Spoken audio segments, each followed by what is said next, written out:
এর আগের পর্বে আপনাদের নিয়ে গিয়েছিলাম পয়লা বৈশাখের দিনে কালীঘাট মন্দির, আর সাথে দেখিয়েছিলাম নতুন তৈরি স্কাইওয়াক ও নবরূপে নির্মিত মন্দিরটিকে। আর এই পর্বে আপনাদের নিয়ে যাব কলকাতার ফুসফুস ময়দান চত্বরে। চলুন শুরু করা যাক। পয়লা বৈশাখের দিন যে আইএসএল লিগ আর শিল্ড দুটোই মোহনবাগান তাঁবুতে আজকে সাধারণ দর্শকদের জন্য রাখা হয়েছে। চলুন দেখি সেই জায়গায় যাওয়া যাক। এখন 3টে বাজে আর আমি এখন চলে এসেছি 41 নম্বর বাসে করে কার্জন পার্ক। এই কার্জন পার্কে আমি নেমে পড়েছি। নেমে পড়ে এখন এই সামনের দিকে যাচ্ছি। আমি এখন এই জায়গাটা হচ্ছে ইডেন গার্ডেন, কলকাতার আকাশবাণী ভবন এই সামনে, আর তার পাশে হচ্ছে ইডেন গার্ডেন, আর তার বাঁ দিকে হচ্ছে মোহনবাগান অ্যাথলেটিক ক্লাব বা মোহনবাগান সুপার জায়ান্টস এখন সেই ক্লাব।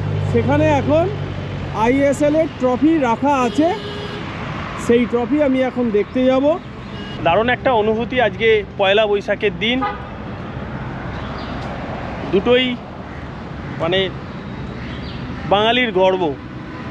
কালীঘাট মন্দির নতুন রূপে নির্মিত হয়েছে, আবার মোহনবাগান ক্লাব বাঙালির গর্ব, জাতীয় ক্লাব, সেই ক্লাবের ট্রফি আজকে রাখা আছে মোহনবাগান ক্লাবের সামনে।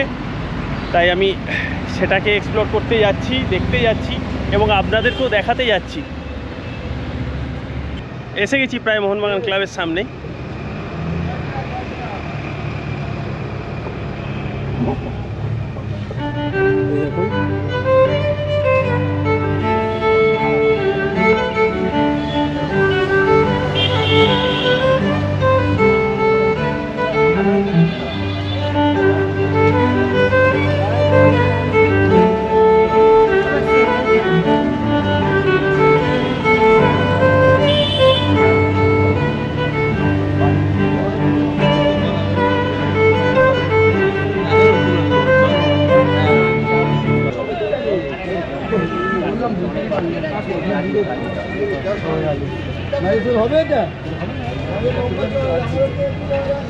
একটা উৎসবের আবহ।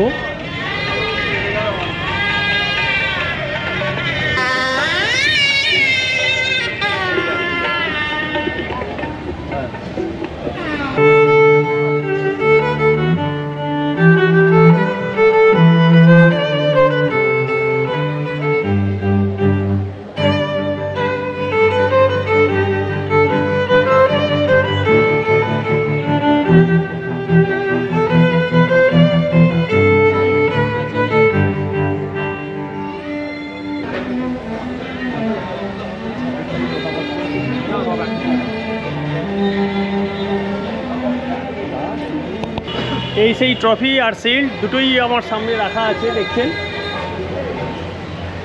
আজকেই এটা দর্শক সাধারণের জন্য ওপেন করা আছে।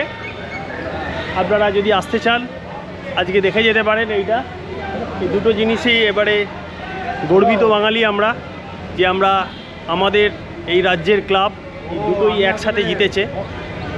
দারুণ একটা অনুভূতি। ভিডিও কল করি।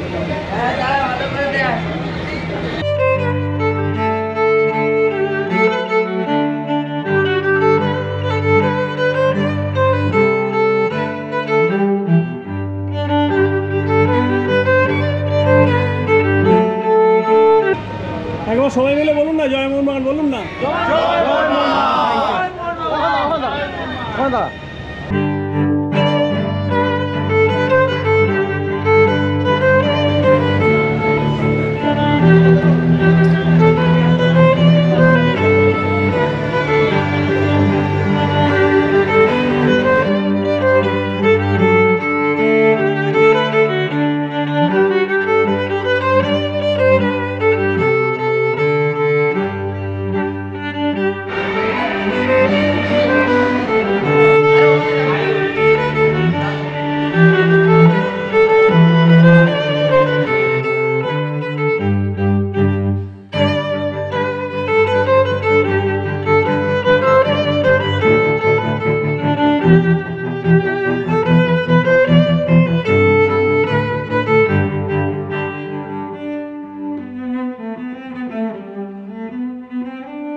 মোহনবাগান ক্লাব থেকে বেরিয়ে এলাম দারুণ একটা অনুভূতি নিয়ে। আজকে মোহনবাগান জাতীয় দল, সেই জাতীয় দল সেই লিগ এবং শিল্ড জিতেছে আইএসএলে। সেটা বাঙালি হিসেবে আমার এবং আপনার সকলের কাছেই গর্বের, এবং আগামী দিনে নিশ্চয়ই আরও নতুন নতুন খেলার জায়গায় মোহনবাগান ক্লাব আরও মুকুট অর্জন করবে এবং আরও বাঙালি হিসেবে আমরা গর্ব অনুভব করব। আজকের ব্লগ তাহলে এই পর্যন্তই। ভালো থাকবেন সবাই, আবার দেখা হবে নতুন কোনো ব্লগ নিয়ে।